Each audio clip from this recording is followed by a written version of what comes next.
Well, hello everyone. Thank you so much for the opportunity to the program, to the Center of Animal Law of Helsinki, Anywhere, and everybody. Today I will present a research in progress that is about animal agency and animals as holders of legal powers. So the main case study today for this presentation is the case of Indy. Indy was a dog who was adopted in 2015 by Carmen and Luis. The couple broke up in 2017, and since then, Carmen took care of Indy, but in 2019, Luis filed a suit asking for shared custody of Indy.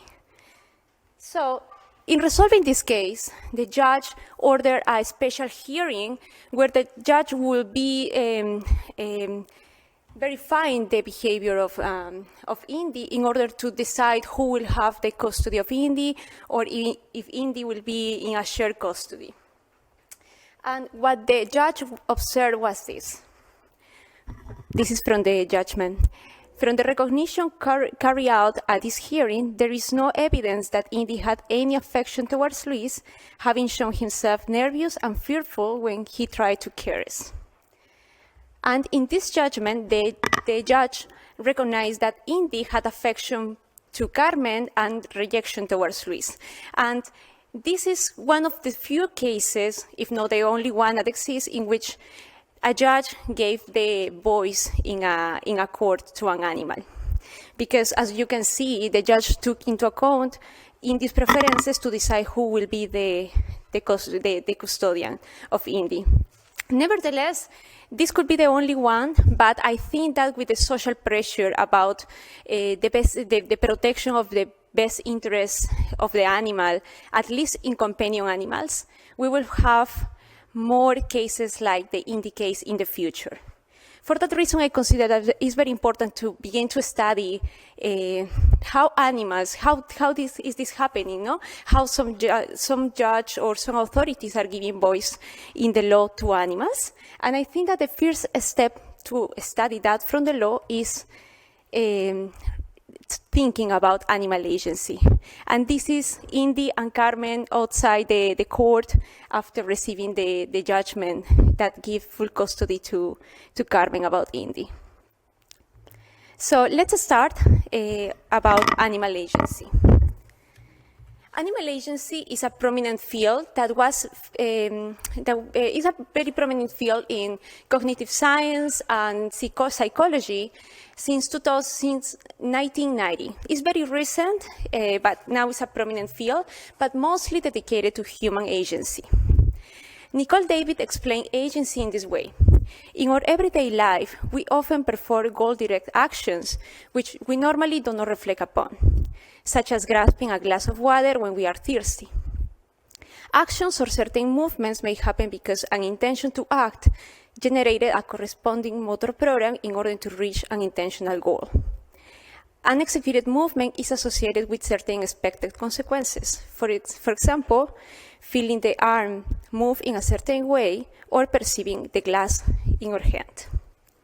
We can say so that agency is the experience of oneself as agent of one's own actions. And it feels something like, it is I doing this. The definition of animal agency in the literature is not so different from the human agency. For instance, animal agency has been defined as the ability to influence their own life. For instance, the ability of a cow to influence and guide her own life. Or the capacity for self-will action, or what Eva Meyer calls perceptual agency, that is the capacity of animals to influence the world in a way that expresses her desires and will.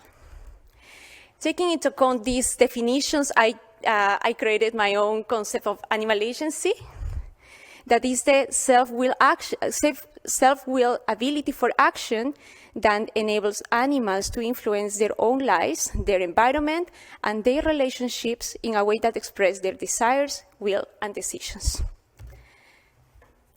If sentience lead to law to recognize that animals are not objects, but rather subjects, agency, animal agency, is a step forward that leads us to recognize that animals are not mere passive subjects, but rather active subjects, agents. Agents with the ability of modifying their behavior according to changing circumstances and choose between alternatives, with the ability of autonomously changing entire social networks through their actions, and with the ability of shaping our material world. See, for instance, what happened in the case of Indy. In that case, Indy displayed a certain behavior that was taken by was considered by the judge as an expression of his subjectivity. And all those reactions showing rejection towards Luis, for instance, was the expression of Indy's subjectivity about his preferences, decisions, desires, needs, and fears. Now, it is important to consider that agency is different from sentience. The experience of sentience is something like, I am the one who is undergoing an experience, whereas the experience of agency is like, is I doing this? Nevertheless, these differences, Dale Jamieson and many other scholars consider that agency is very important for sentience and for animal welfare, because for many organisms, agency is a way to avoid suffering and seek and look for pleasure, and also because a life without pain is not enough, but also is important for their well-being to flourish by developing agency. Nevertheless, this importance, Dale Jamieson denounced that currently the scientific community is not talking about animal agency, and is solely developed by people in humanities and in geography. And for that reason, many scholars are calling for a turn to the consideration of animal agency across disciplines. So I think that this is a first start for beginning to talk animal agency in the law. So let's talk about animal agency in the law. First, animal agency as is currently recognized. In his work in progress called A Bird's Eye of Animals in the Law from Visa Kurki, Visa established that the regulation of animal agency is very clear in tort law rules that specifically are leading with the damage and harms caused by animals. And that is true.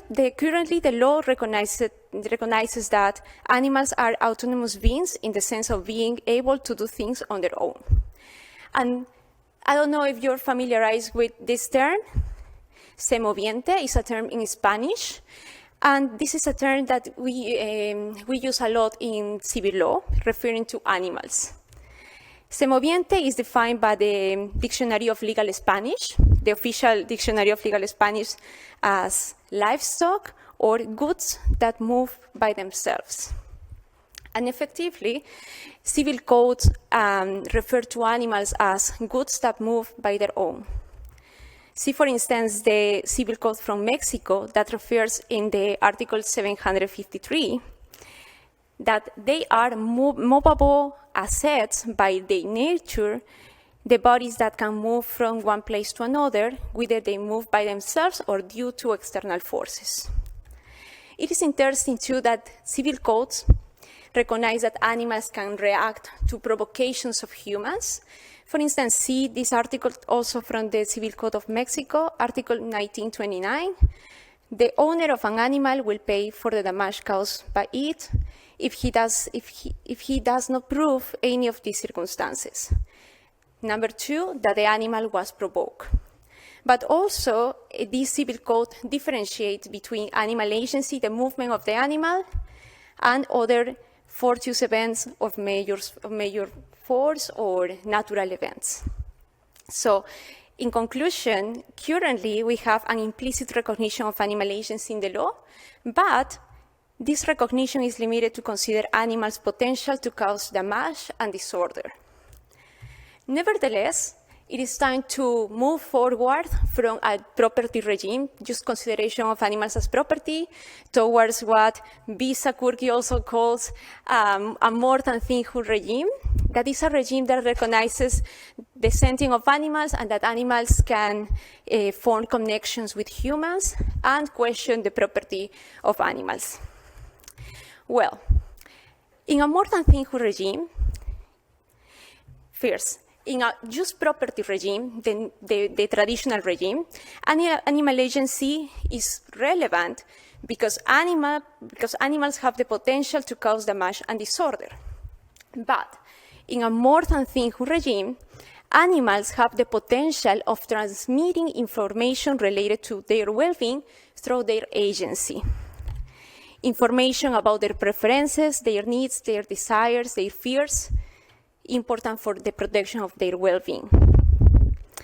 And social demands are leading to that new more than thinking regime where animal agency will be protected too.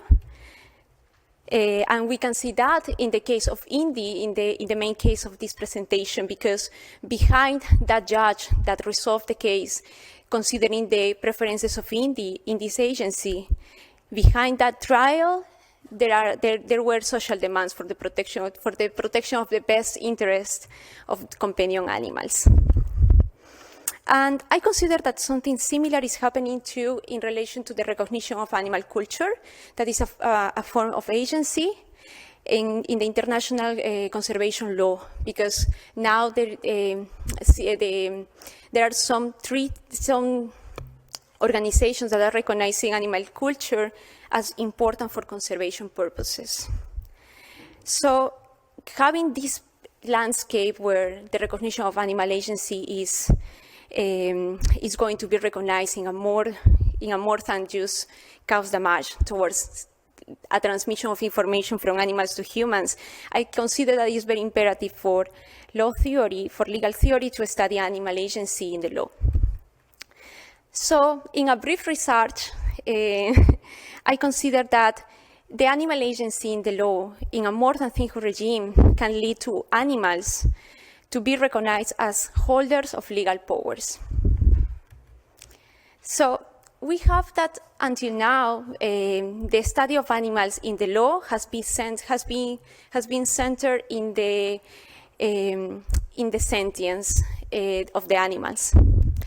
And under sentience, looking through sentience, we have scholars like Matthew Kramer or Visa Kurki who identify animals as holders of claim rights or passive legal subjects of animal protection legislations.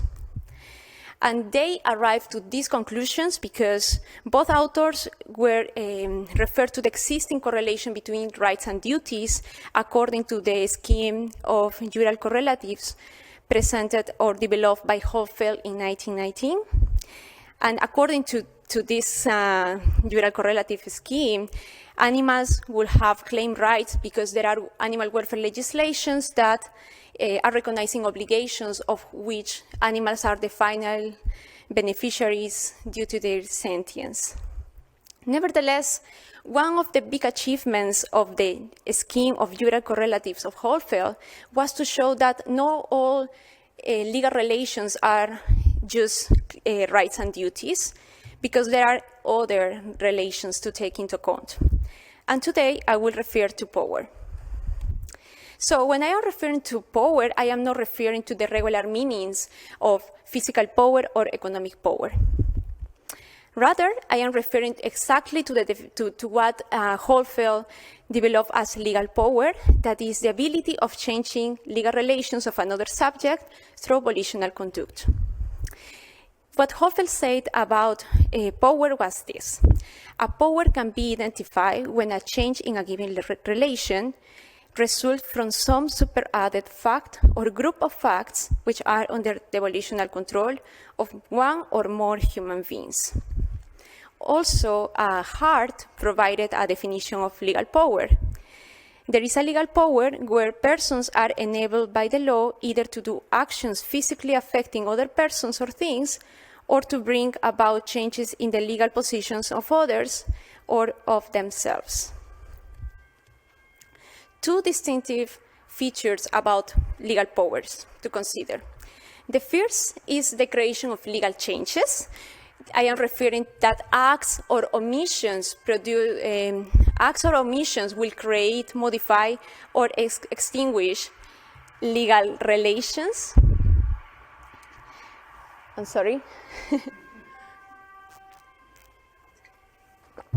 Okay. Okay, the first distinctive feature, the creation of changes in legal positions, acts or omissions that create, modify, or extinguish legal relations. For instance, passing a law creating new rights for the population or signing a contract. But the most distinctive feature of legal powers is that these changes are created by volitional conducts. See what, and in this point, Matthew Kramer said this about the volitional conducts. Power is not just any ability to affect a change in some legal relationships. It is an ability to affect a change in some relationship through the deliberate or inadvertent adoption of some conduct. And for that reason, Matthew Kramer considered legal powers as existentially mind-dependent. Now, for that reason, considering that legal powers can create legal changes just because there is a volitional conduct creating these changes, earthquakes or tornadoes or any natural event that, even when they create legal changes, will not be power holders because there is no volitional conduct before that. I'm sorry. So some examples about legal powers. A policeman power to arrest, so you can change the physical freedom of a person and the legal freedom. A judge power to make an order or sentence, restoring the freedom of the person. Another example is a parliament power to legislate, or the classical example, an individual power to make a contract. The question that arises are, can animals be power holders? Even when Holfeld say that a legal power is under the volitional control of one or more human beings, that doesn't mean that animals cannot be power holders, because as we have seen, many animals carry with agency and volitional conducts. And animals are able to autonomously change entire social networks through their actions. Even Bisa Kurkic, he points out that Holfeldian powers are already ascribable only to intentional beings, as only such beings can form volitions, which are central to Holfeld's definition of power. Human beings and many non-human animals are therefore capable of wielding Holfeldian powers. See this in the case of Indy. Let's see the case of Indy in relation to legal powers. In that case, the judge ordered a special hearing to see the behavior of Indy, and in that hearing, Indy displayed a behavior that was love or affection towards Carmen and rejection towards Luis. It is important to consider that reaction, that conduct displayed by Indy was not a mechanical response, but rather an expression of the subjectivity. And this expression of subjectivity, these actions, created legal changes for Carmen and for Luis.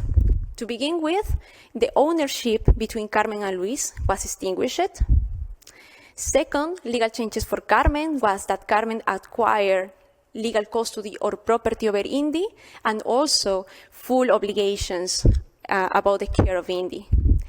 And for Luis lost his ownership over Indy, and also he lost all his obligations towards Indy were extinguished.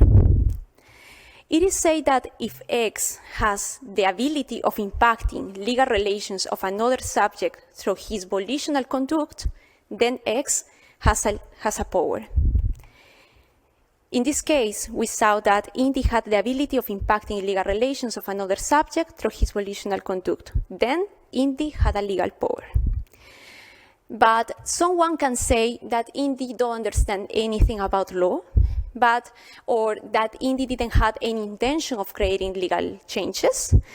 But that is not necessarily an implicit expression of will for creating legal changes, because we will see that there are explicit intentions of create legal changes, like, for instance, passing laws or signing contracts, but also the legal changes created, the intention can be implicit. For instance, in the abandonment of property, where a person without the intention of lose his property acts in a certain way that is relevant for the law. And he lost his property and other people will acquire the rights. But here it's important for me to point out that I consider that not all volitional conduct or acts of agency counts as legal powers.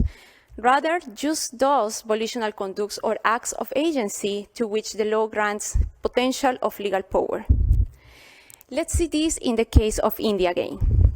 In the special hearing, Indy displayed a behavior to Luis and Carmen, and this behavior creates legal changes.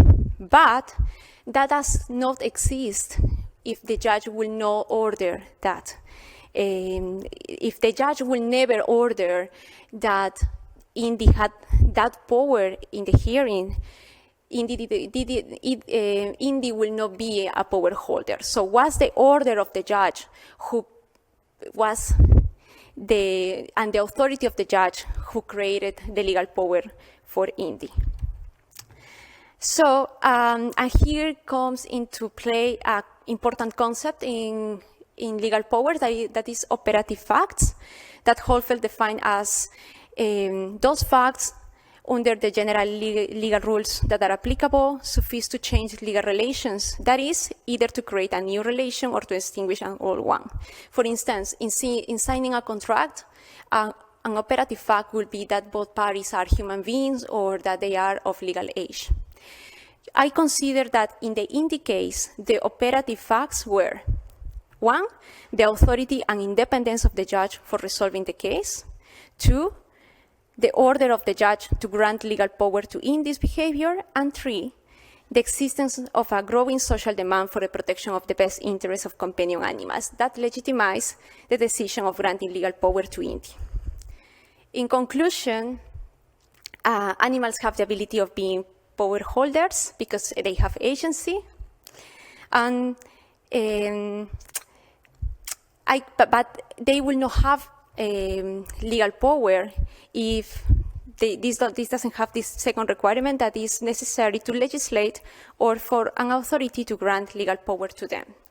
And finally, this identification of animals as power holders is not exactly talking about animal personhood, but if we think about animal personhood or legal personhood from the theory of Pisakurki, we will say that giving more legal positions to animals will increase their incidence of legal personhood, so progressively their personhood will be more possible, no? So, thank you so much.